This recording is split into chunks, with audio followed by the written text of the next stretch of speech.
ప్రధాని మోడీకి భారీగా స్వాగతం పలికేందుకు కర్నూలు నగరం ముస్తాబైంది. ఉదయం 9:55 పీఎం కర్నూలుకి చేరుకుంటారు. అక్కడి నుంచి హెలికాప్టర్లో శ్రీశైలం వెళ్తారు. బ్రహ్మరాంబ, మల్లికార్జున స్వామివార్లను దర్శించుకుని పూజలు చేస్తారు. అనంతరం శివాజీ స్ఫూర్తి కేంద్రాన్ని సందర్శిస్తారు. అక్కడి నుంచి మధ్యాహ్నం 2:30కు కర్నూలులో ఏర్పాటు చేసిన జీఎస్టీ సభకు హాజరవుతారు.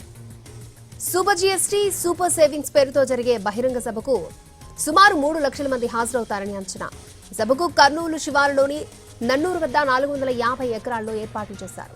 సభకు 40 ఎకరాల్లో 3 భారీ టెంట్లు నిర్మించారు. వర్షం వచ్చినా ఇబ్బంది లేకుండా జాగ్రత్తలు తీసుకున్నారు. ఇక్కడ నుంచే రాష్ట్ర వ్యాప్తంగా పలు చోట్ల నిర్మించబోతున్న 13,429 కోట్ల విలువైన ప్రాజెక్టులకు ప్రధాని నరేంద్ర మోడీ వర్చువల్ గా ప్రారంభోత్సవాలు, శంకుస్థాపనలు చేయనున్నారు.